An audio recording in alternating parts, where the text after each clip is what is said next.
Hey y'all. Hey y'all. That was nice. We're back. In the new year. Happy New Year. I'm very happy to be done with 2022. I don't like all the twos, having to write it all the time. I don't write twos well. Dude, can we just acknowledge here on the pod that my 2022 has been a total dumpster fire. Trash. Yeah. Times 10. Yeah. Going out without a bang. Going out with some tears. A sizzle. Yeah, that or like a basically, balloon deflating. Yeah. A balloon deflating is a great way to describe how I am leaving this year behind. Yeah. I'm okay. Okay. I'm really happy for you. It was a fine year. I mean, I'm excited for 23. This might have been the worst year of my life. Oh. Not to be dramatic. But that's okay. Documented on the pod. Documented on the pod. But here's to bigger and better, which we'll talk about later. Yeah. In the New Year's resolutions. Okay. You know. So, what's going on? Anything? Not a whole lot. Mm-hmm. We have been just kind of chugging along here. Yeah. Things get a little slow around the library right around holiday time. I always think it's winter time, but it's really not. It's holiday time. Yeah, right around the holidays is when when January hits, we'll pick right back up, and then it's just an upward swing up until summer reading. Yeah, which will be here before we know it. Woo. Crazy town. I've seen some interesting things that might happen this year, so yeah, excited. We got some things going on. Some buns in the oven. Yeah. Coals in the fire. Yeah, that's a better one to use. It's for children. Sure. How were your holidays? Good? Perfectly fine. Cool. My parents stayed in Mexico. So crazy. So they will be back sometime soon, and we'll celebrate then. My dad turns 60 in March. Yay. So. Happy birthday, Dad. Yeah. Since we know you listen to this in Mexico. Yeah. My holidays, I just wasn't feeling it this year. Like I said, I'm not being dramatic when I say 2022 was a really hard year for me. The fact that you didn't decorate. I know, says a lot. Up until the Christmas Eve. Yeah. I put lights on my tree on Christmas Eve because the girls were how will Santa see in the dark if we don't have lights on the tree? And I was like, you know what? That's a good question. You're right. Valid. So I put lights on the Christmas trees, and I didn't start my Christmas shopping until the day before Christmas Eve. Yes. And I'm usually done by Halloween. I haven't even finished my Christmas shopping, and it is December 28th. That's okay. Now that we're recording. That's okay. I just it's just been a really hard year, and the last couple of weeks particularly have been challenging, and Christmas was hard. But you powered through. Yeah, and I'm okay to admit Christmas was hard, and it's okay if the holidays are hard. You know what comes around every year? My birthday? Christmas. My birthday. There will be a better one. Yeah, you're exactly right. So here's to hoping next year will be a little bit better. I mean, with a 23, I love a 3 is it's my second favorite number. What's your first? 7. Really? 7, yeah. My favorite number is 15. Ugh. Okay. It was always my volleyball number I growing really up. hate double-digit favorite numbers, but yeah, you got to pick 0 through 9, in my opinion. My volleyball number was always 15 because my childhood boyfriend, best friend, his hockey number was always 15, and so we always his was 15 and mine was 15 when I played volleyball. Cute. So yeah, cuties. What's up, AJ? Just joking. Yeah. So Christmas is over. powering into New Year. It'll be the New Year when you hear this. The weather's been great. Oh my gosh. Except for that 1 week. Yeah, the week leading up to Christmas, it was rough. We actually had a white Christmas this year. Technically, yes. Which rarely happens. It snowed a little bit on Christmas Day, just like some Yeah, we had the flurries. absolute... I haven't taken more than 3 days off. Mm-hmm. And that's like when we have a weekend and a Monday off. Yeah. In the 5 years that I've worked here. Yeah. And so this was my first time. I had 5 days off in a row. Crazy. And it was the 5 days that it was like negative 20. Solid time for you to not come to the library. I was here. And I wanted to be here because the week before I got COVID. Yeah. Womp womp. So I thought I had the flu, and then I DoorDashed McDonald's, bit into a chicken nugget, and I was like, I can't taste this. And then got a call from urgent care and was like, hey, your COVID test that you swore up and down you didn't need because no one you know has COVID and everyone you know has the flu is actually positive. So that was fun. Yeah. I was really sick too. Yeah, you were. Of course. Yeah, that was no good. I'm surprised I've never tested positive for COVID. Yeah. But I've also personally never tested for COVID. Sure. Because I've never had a symptom. Yeah, you're never sick. It's so bizarre. It's weird. Just like a low-key, low-grade sickness all the time. Yeah. But never a sickness that like affects... It's right. like a 2% all the time. I was going to say, like, I never feel great. Yeah. Like, I can't remember the last time I woke up and I was like, woo. Oh, no. Feeling good. No, I was probably like 15. Ooh. Yeah. But yeah, when I had COVID, I was really out. sick. Yeah, I was down for the count, man. Yeah. I slept all day.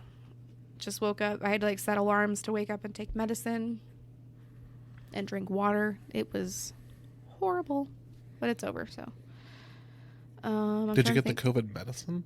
No, I didn't because I had already been sick for like 4 days when I tested positive, and you've got to like catch it, in 24 hours or whatever the heck it is. But I'd already been sick and like wallowing in bed for, I think it was exactly 4 days, and then I tested positive. So, what else has been going on? Oh, I got my nose pierced yesterday. Yeah. On a whim. That was fun. Yeah. I just like came to work and I was like, I think I'm going to go get my nose pierced on my lunch break. And I personally only like ear and nose piercings. Yeah. The only piercings I approve of. Okay, I'm glad I have your approval. Yeah. Dad. Oh, I need to tell my dad. It was the first time, though, since I've been like an adult where I just walked into somewhere and was like, I'm going to do this. I don't need anybody's permission. I'm 30. I'm going to do what I want, because I had my nose pierced when I was like young, like 14 in my emo phase, which I'm still in, especially right now. But I had never like just gone somewhere and been like, you know what, I'm going to do this for myself because I want to. So that was exciting. Yeah, it's fun. Yeah, I sent Shirley a picture and was like, guess where I'm at on my lunch break. Of course, she didn't respond. But yeah, other than that, nose rings, COVID, going through it.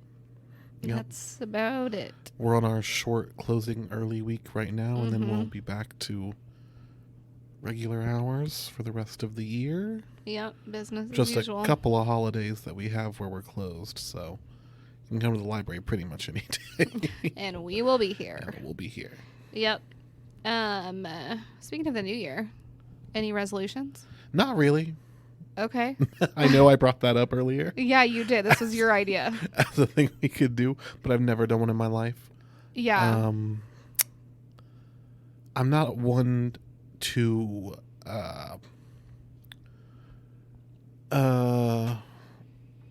make commitments or goals for myself. I was going to say I'm not like great at commitment. Yeah. So, never been a resolution person. No, me either. I mean, it'd be nice. There's some things I could do. Yeah. Eat better, exercise more, things like that. Sure, but like I'm doing a budget this year. Here we go. Okay. There's a resolution. That's good. You were working on this yesterday. Yeah, I have a budget set up for myself. Yeah. Which has worked in the past, but then I just stopped using it. Mm-hmm. But I have a goal of wanting, and this is an easier one for me because it's just like I have a spreadsheet and I just fill it out. Mm-hmm. It doesn't take, there's no constant thought. Right. Like the spreadsheet just tells me. Okay. So. That is nice. Hopefully. That's why it's worked for me in the past. Sure. Because I don't really have to worry about it or think about it. Yeah. Like, I've spent $20. I have $30 left to spend. Mm-hmm. You know, whatever it is. Yeah. It just tells me and it's good to go. Yeah. So I'm hoping, I mean, a year's a long time. That's what I'm saying. Like, I'm really bad about being like, okay, I need to do this. Because if I'm telling myself I need to do it, it makes me not want to do it. I've always defied authority. Same. Including my own. Same. Same. It's really unfortunate. Man. Yeah, I think, like, I don't know, you said this earlier, like, as a joke, but, like, my resolution is just, like, be happy. Yeah. I feel like I'm, like, reinventing myself right now. Sure. You know? Midlife crisis. Quarter.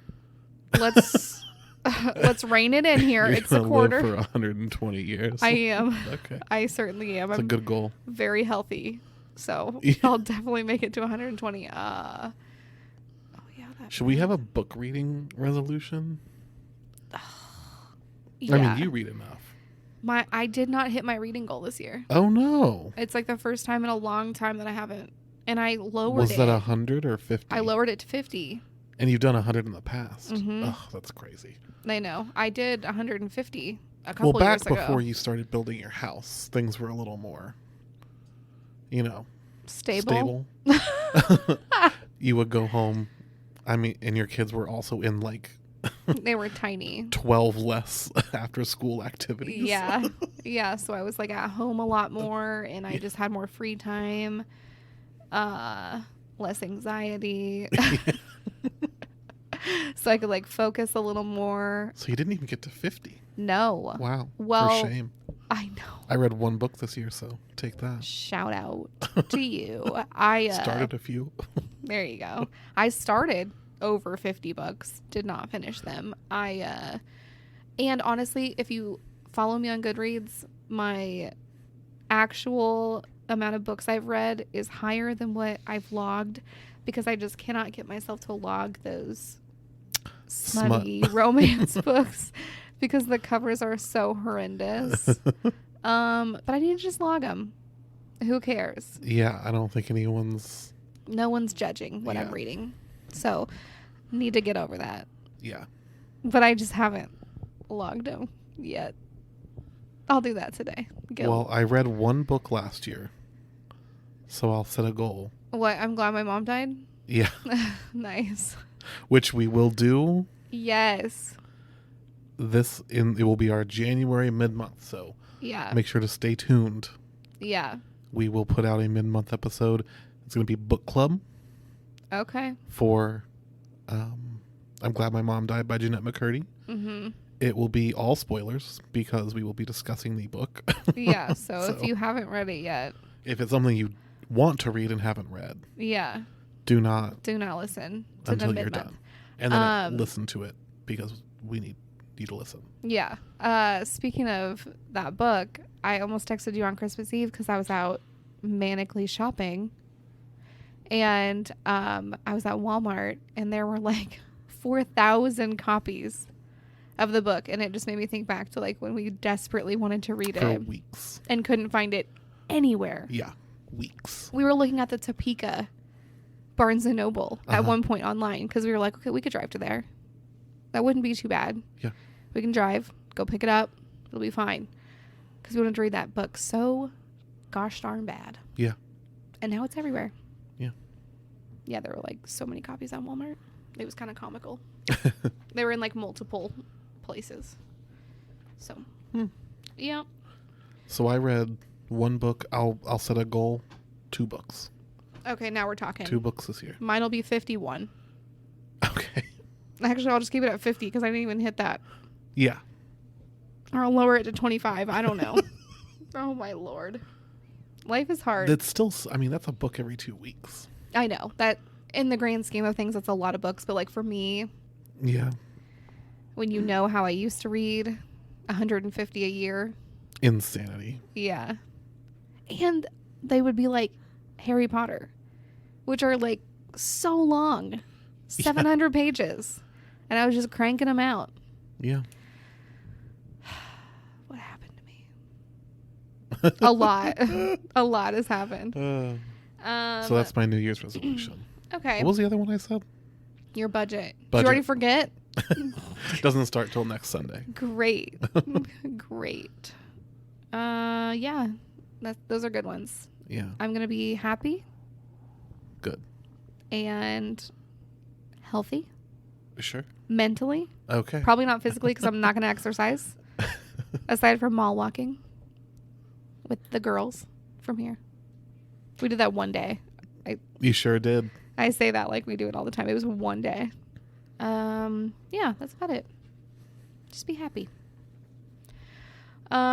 News. No. Book recommendations. We're already to news. Book recommendations. Okay. I don't have any because yeah, I have not. You can recommend Jeanette's book again. It's a good one. So good. It's a good one. I am reading Tom Felton's book. He was Draco Malfoy from Harry Potter. It's good. Is it? Has he done things since? Actor still? I don't really know. I'm not far enough in the book. I don't like follow. I'll be honest. I've said this before on the podcast probably, but I didn't read Harry Potter for a year, like until I was an adult. Right. Up until like a few years ago. And so I'm kind of new to the Harry Potter world, and I actually didn't watch the movies until January of 2022. Wow. Yeah. You read the books first? Uh-huh. Of course I did. I'm not going to watch the movies first.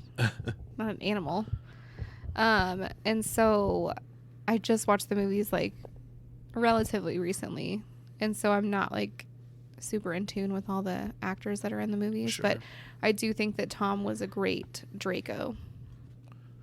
Yeah, he was good. Yeah, like a standout in the series. And his book, he's very charming and just seems like a really down-to-earth guy, especially when you consider that he was like a child star and a child star to that level of insanity. So I'm enjoying it. It's fun.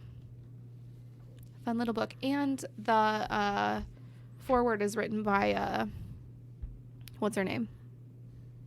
Emma Watson. Yeah, she does writing. Who played Hermione. Yeah. And it's very sweet. Very, very, very sweet. Because a lot of people, like, ship them together. In real life. Oh. Emma and Tom. Interesting. Yeah, they have a very, like, close-knit relationship. And it's just very, very endearing. Yeah. But it's a cute little book. I'm enjoying it. And I really want to listen to the audiobook. Does he read it? Mm-hmm. I like that they do that these days. Yeah. A friend of mine, Taylor, she's a librarian in Kansas City, but she saw on Goodreads that I was reading his book and said I need to do the audio version. So I may do that to finish it out.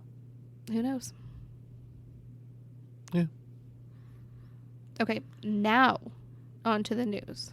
News. What's going on? These are pretty much all sad things. As the news seems to be these days. Yeah. Quick update on our book banning. No. Which has remained, I think it was the first piece of news we ever did probably, and has remained in the headlines ever since. Unfortunately. And we have mentioned before that the book banning efforts over the course of the past year have been kind of coming from these like political groups. Yeah. And Facebook groups and things like that, and like a lot more people organizing to get a lot of books banned for political reasons, as opposed to, you know, a parent finds something strange in a book and brings it up to a librarian.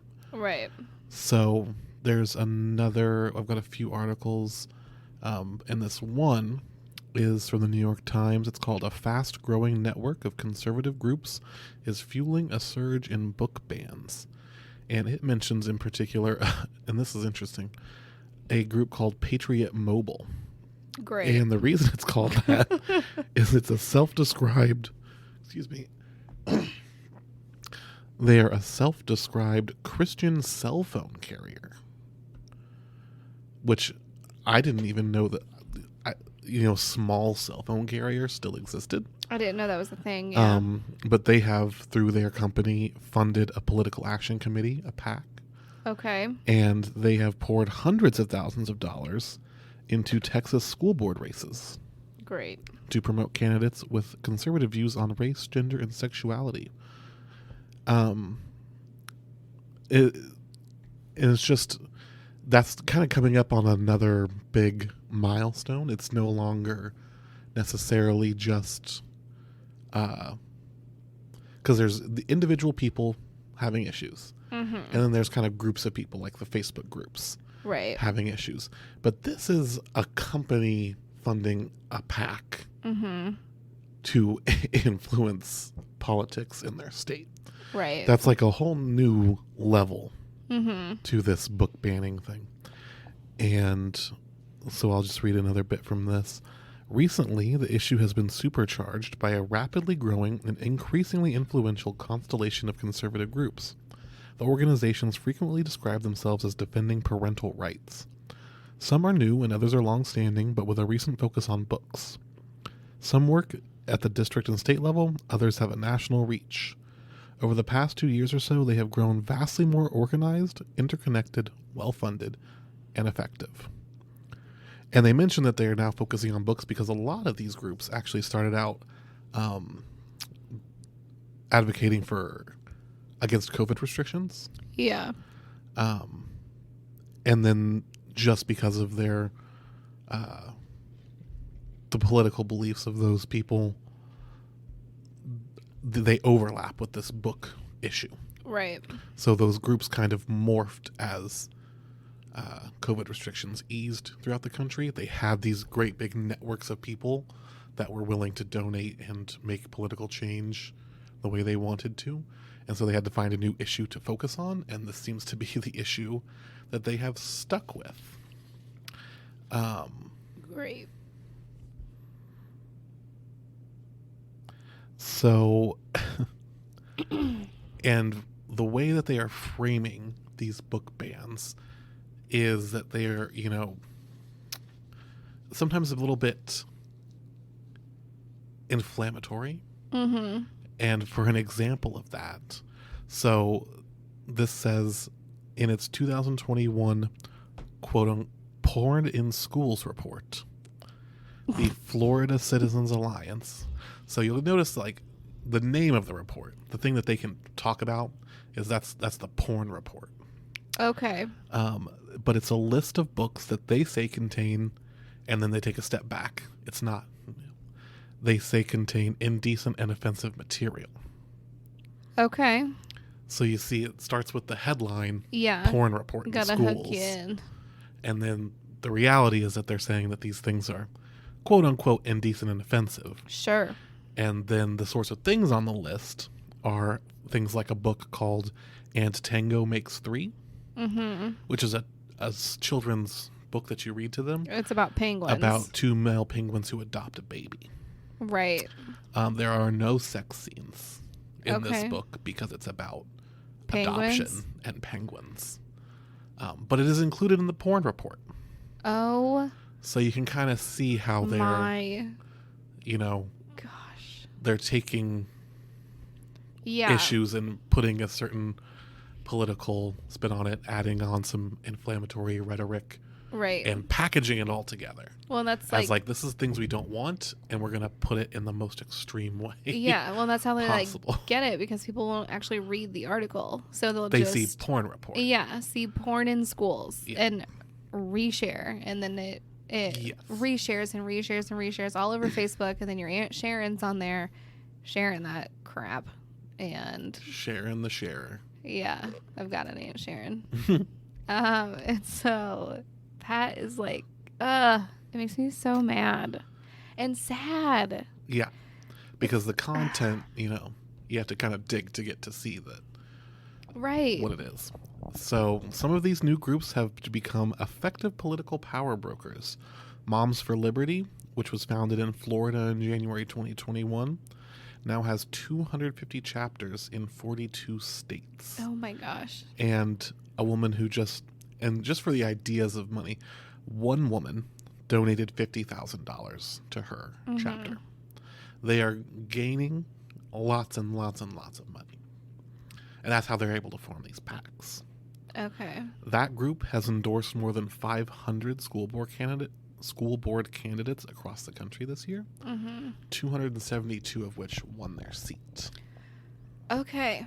That's alarming. So, just another new thing to keep your eye on is that these issues have morphed over the past year and a half that we've been talking about them to now we've got political action committees being formed. I have something to piggyback off of that. Sure. So I was on Twitter, which is where I get all of my news. And I saw this trending tweet, and it was from a lady who's a librarian, and it's big on librarian Twitter right now.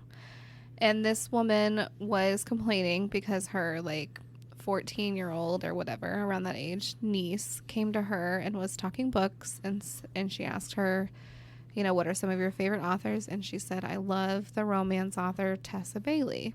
And so Tessa Bailey is the author that I spoke about on the last podcast, and are the books that I refuse to log on my own Goodreads as a 30-year-old woman because they're pretty raunchy. And so this woman wrote on Twitter and was freaking out because her little baby niece is reading smut. And then it got into the discussion of, because someone posted a photo of Target's bookshelves, and on the shelves it's listed under young adult, and underneath there is Tessa Bailey and Colleen Hoover and all of these books. And so it's sparked this huge conversation online about marketing these books. So when you talk about, porn in schools and all this jargon, it kind of makes me think of that conversation and how quickly things can be misconstrued, because... Yeah, and just the labels, it being young adult. Right. Which is, it's a broad label. Pretty broad. And it's hard to say what fits in there. Because if I was not a book person... Yeah. And I heard young adult, I would think of someone who's 20. Yeah. I don't think I would even include teenagers. Right. That would be my cutoff, would be the 20s. Right. A young 20s. 18, maybe. Maybe. Yeah. Adult, I suppose. So maybe 18 to 29. Right. Young adults. Right, young adults. Some people can interpret young adult as 12. 12 to 18. Yes. Right. So... It's hard. And some of the arguments have been Target doesn't know those things, and the employee who shelved those books doesn't know those things. And so there's a lot of conversation about, should we change the subject from young adult to what, teens? Do we change it to, I don't know. Yeah. There's so much discussion around it and what's appropriate for people of that demographic. So yeah, because up to the age of 18, every year, a person changes so much, right, that it's hard to group any of them together and say this is what's appropriate for someone right in this age range. Well, and that's another side of the argument, is we're all fighting book banning. So, should we be telling people what to read? Right. I don't know. I don't know. But I think about the Tessa Bailey books that I've been reading, and think about my own daughter, and I'm oh my gosh, if she was reading that when she was 13, woo, that'd be a conversation to have.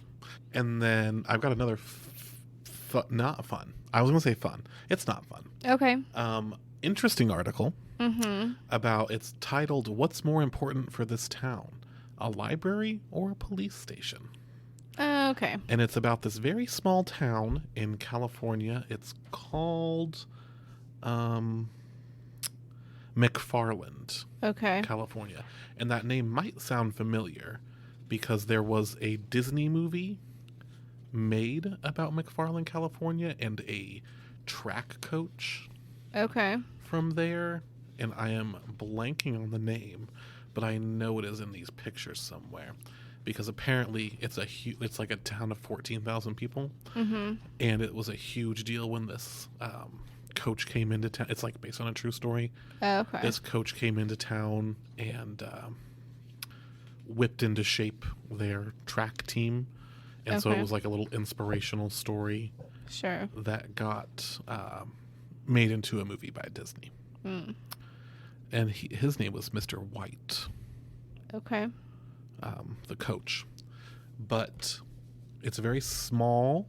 You might go read the article. It's interesting. It has it's mostly a lot of pictures, and then there's actually a podcast episode attached to it on New York Times.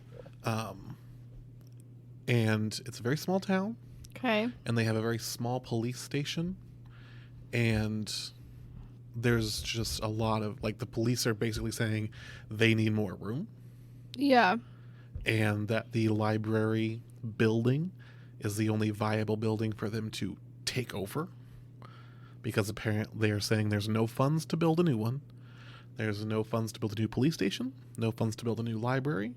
There's no funds for any of those things. The city does not own the library. It is owned by the county and was paid for with federal money. So they are petitioning, the police are, to take over the library, to get them to hand it over to the city's maintenance and for the police to move into it. Okay.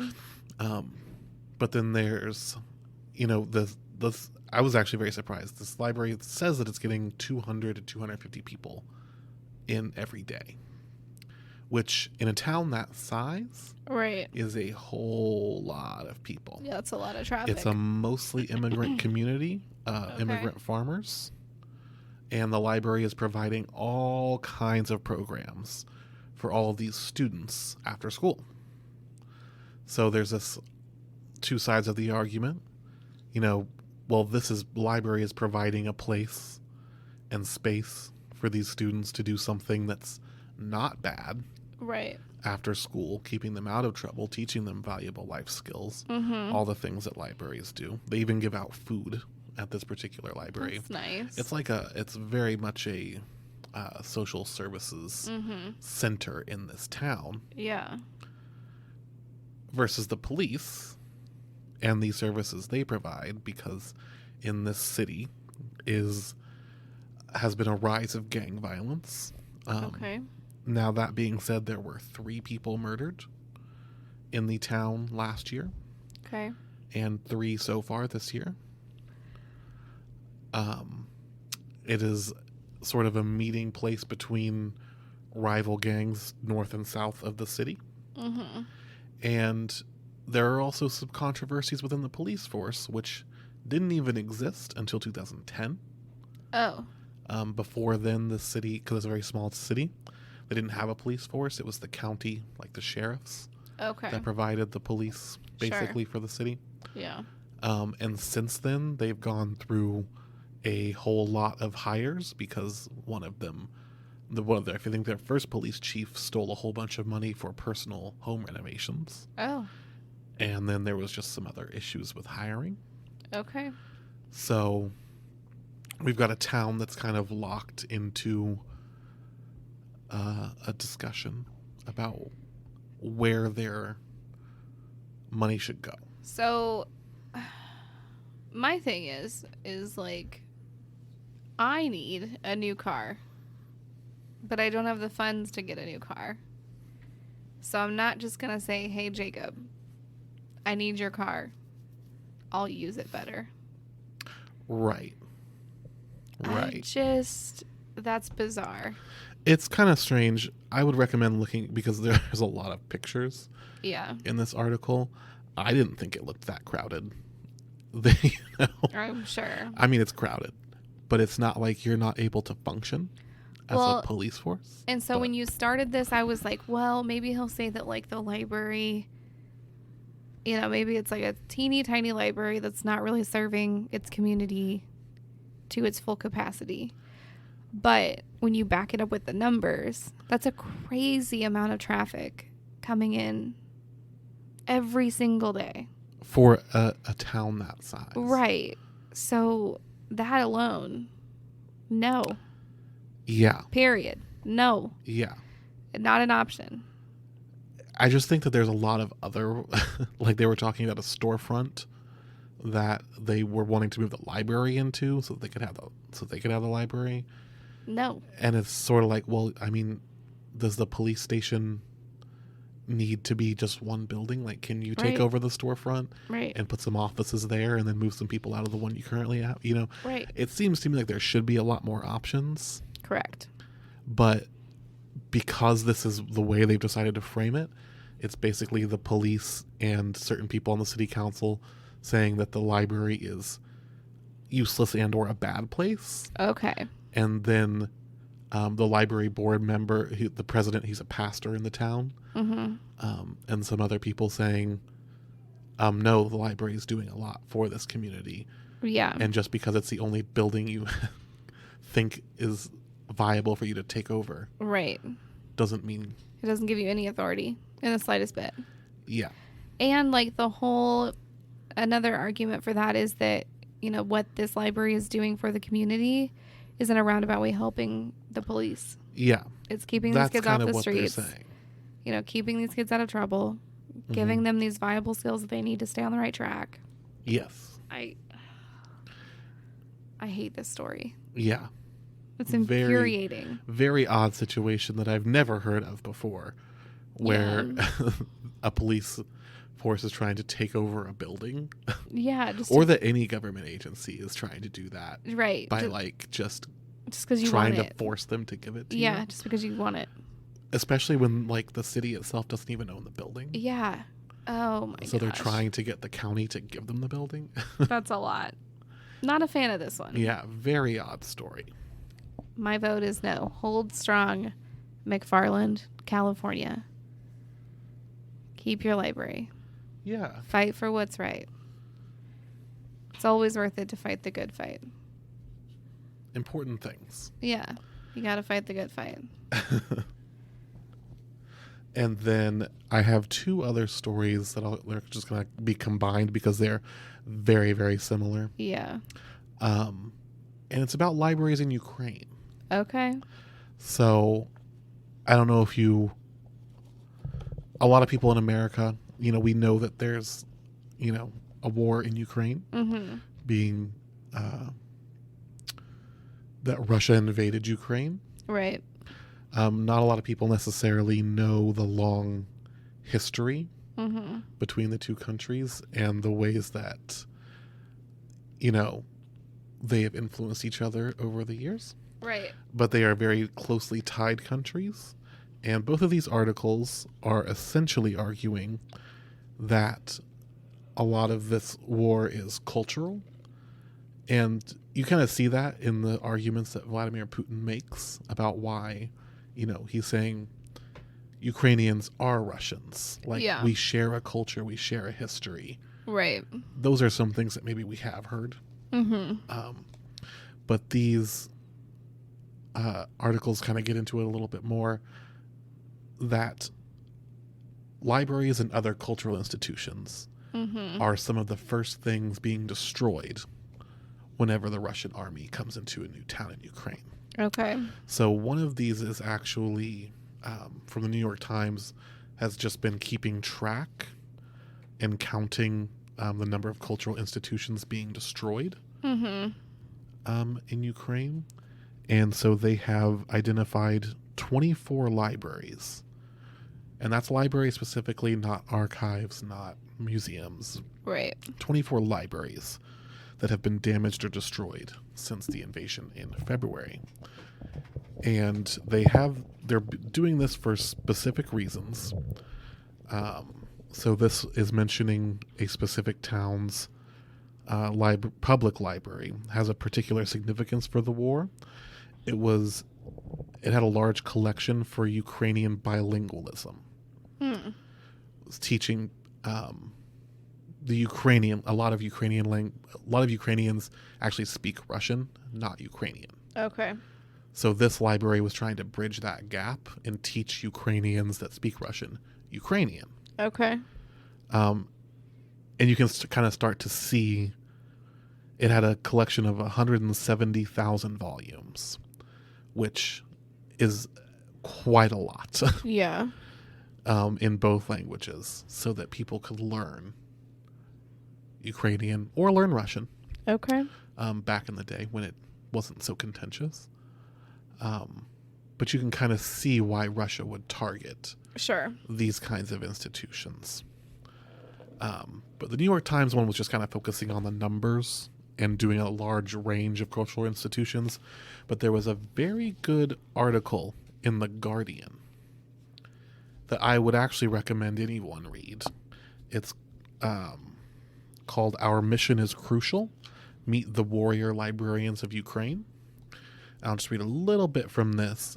The introduction line says, when Russia invaded Ukraine, a key part of its strategy was to destroy historic libraries in order to eradicate Ukrainian sense of identity. But Putin hasn't counted on the unbreakable spirit of the country's librarians. So it starts out, and this article is very good at explaining this phenomena. So it says, the battles of the 21st century are hybrid wars fought on any and all fronts: military, economic, political, technological, informational, and cultural. Often ignored or relegated to marginal status, the cultural front is nonetheless foundational. The wars of this century are wars over meaning. As American forces learned in Iraq and Afghanistan, if you lose on the cultural front, military and economic dominance swiftly erode. The terrible battles for Kyiv and Kharkiv, the destruction of Ukraine's civilian infrastructure, Europe's struggle to heat and feed itself this winter, spiraling inflation, and the brutal material horrors of the struggle might make any cultural reading of the conflict seem fantastical or glib. But at its core, and from its origin, this Ukrainian conflict has been a war over language and identity, and Ukraine's libraries are the key. The libraries are on the front line. The Russians targeted them from the beginning. In the initial invasion, Russian forces demolished the state's archives at Chernihiv. Sorry for any mispronunciations of Ukrainian cities. They're very hard to pronounce. Yes, they are. A target containing sensitive NKVD and KGB information about Soviet-era repressions that the Russians wanted erased from the historical record. They ransacked the archives in Bucha just as they looted every cultural institution they conquered. They gutted the archival department in Ivankiv for no good reason. And then there's that quote, those who burn books will eventually burn people, from German poet Heinrich Heine. And one more little interesting bit from this article about the people that are trying to preserve things. So there's the consideration of costs. The Ukrainian military air defense needs new systems, but these librarians need Epson flatbed scanners that go for 5,000 euros and Nikon SLR cameras, which cost 3,250 euros. And they are training librarians to use this new equipment that's coming in to digitize, thousands and thousands of years. That's so sad. Of Ukrainian history. Yeah. And that the Ukrainians are also trying to document what is happening right now. Right. And then they have to move these onto servers outside of the country. Yeah. Man, that's heartbreaking. If you have any interest in supporting Ukraine in this war, there are ways to do that also through the libraries. Yes. Very important. So sad. It really has been kind of foundational, the cultural aspect to this war. That's why it was started. Yeah. why these places are being targeted so heavily. Breaks my heart. Yeah. It's really sad. Okay. Well, is that all the news for today? That's all the sad news. I know. Jeez Louise. Nothing good going on today. Believe me. But a lot of good going on in January, though. Yeah, we're back at it with the programs again. Yeah. So this is, again, like we say every single month, this is just a really brief synopsis of what's going on. We're just touching on the big ones, stuff that's a little bit different from month to month. So be sure you log into our calendar online and see what all we've got going on. We've got programs at every single branch at all times of the day for all demographics. So try to have something for you. Yeah.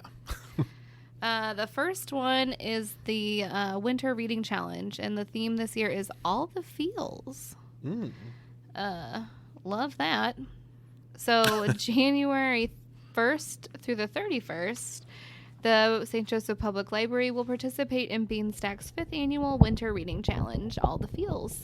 We challenge our patrons of all ages to read at least one book during the month to help us meet our community goal of 500 books read in January.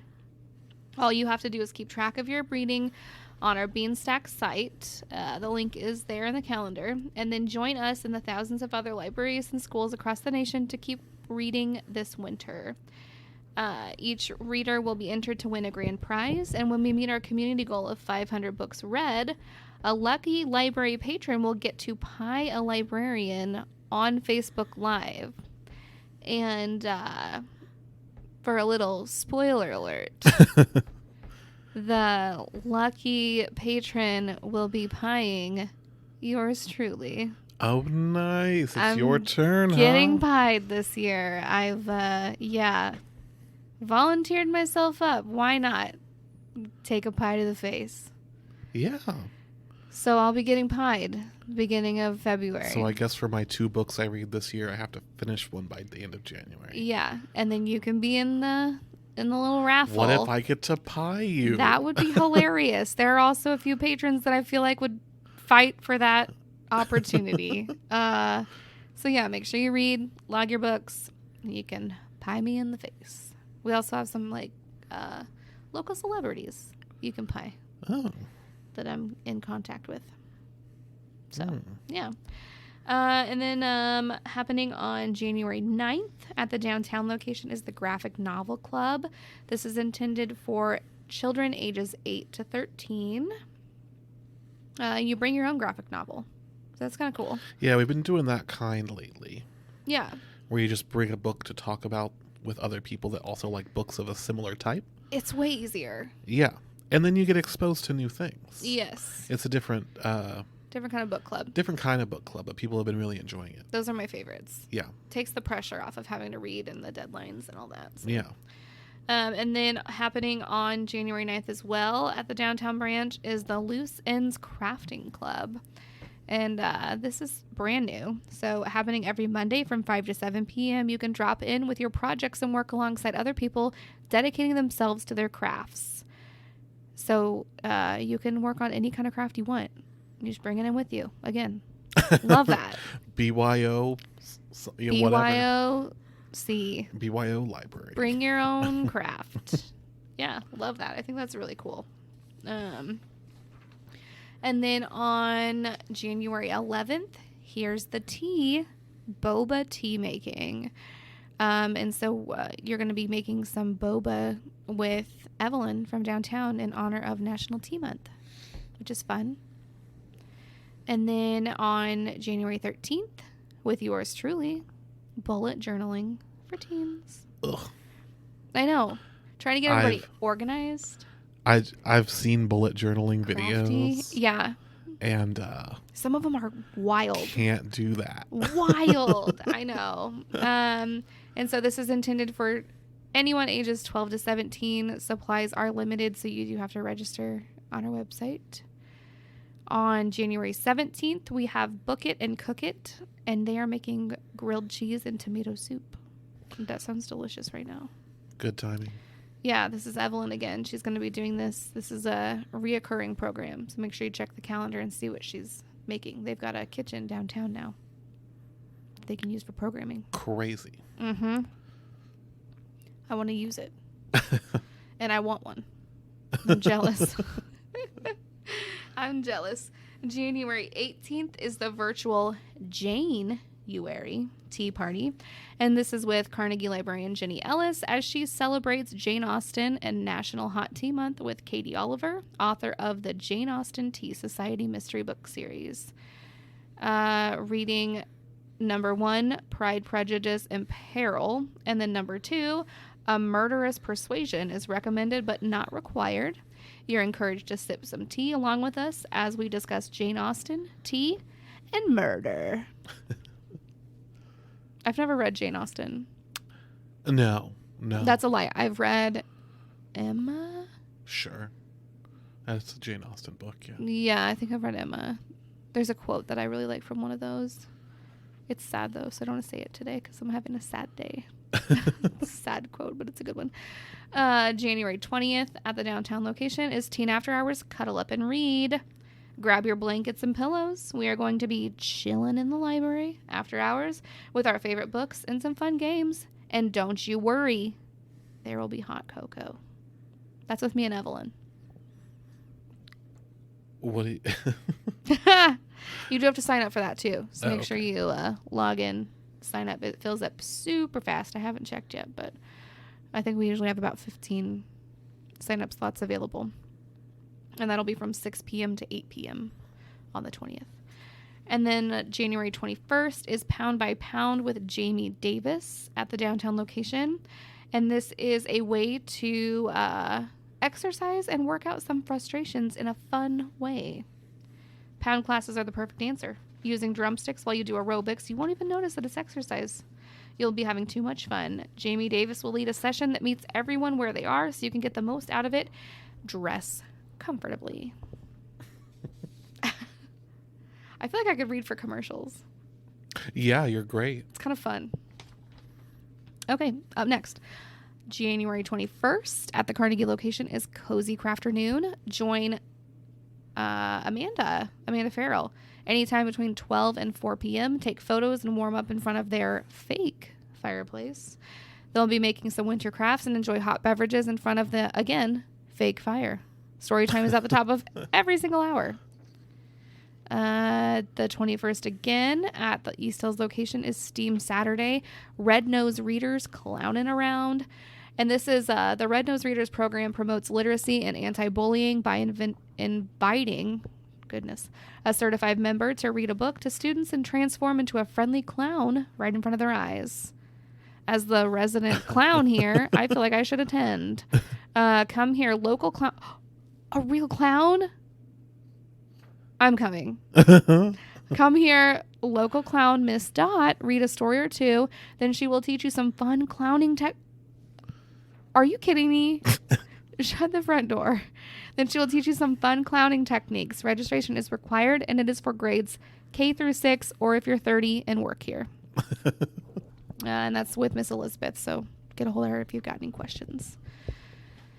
And then the last one I wanted to touch on was the Young Writers Club. This is on January 30th at the downtown location. And is your child the next great author of their generation? Come and join our group to grow as a writer and share ideas with others.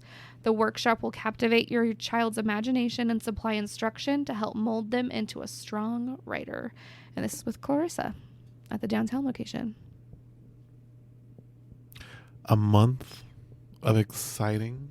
Yes. Crafting. Book reading. Cooking. So clowning. much to do. I really want... We talked last time about your clown type hobbies, didn't we? Did we? Or was that juggling, at staff day? The juggling? Because at staff day, I admitted to everybody that I took clown classes. Yeah. Yeah.